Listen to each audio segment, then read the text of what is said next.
മതി, കുഴപ്പമില്ലടാ. അതേ സാബി, ഇങ്ങനെ ആരും ചിന്തിക്കില്ല. അതാണ് കുഴപ്പം വരുന്ന ആൾക്കാർക്ക്. നമ്മളെ വില നമ്മൾ തന്നെ അങ്ങ് കളഞ്ഞു കുളിക്കുവാണ്. അപ്പം മനസ്സിലായില്ലേ? എന്തിനാണ് അങ്ങനെ? നമ്മൾ ഈ യൂട്യൂബിൽ നിന്ന് തന്നെയാണ് മോണിറ്റേഷൻ ആയതും ഇത്രയൊക്കെ ആയി തീർന്നത്. പിന്നെയും നമ്മൾ ആർത്തി കാണിക്കേണ്ട കാര്യമൊന്നുമില്ല.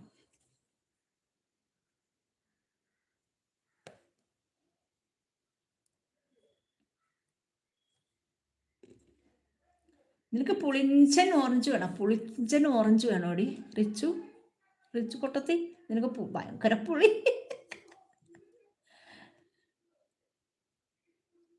അതെ, നമ്മൾ ഒരാളെ വൻകയാക്കി കൊടുക്കാനല്ലേ നോക്കേണ്ടത്.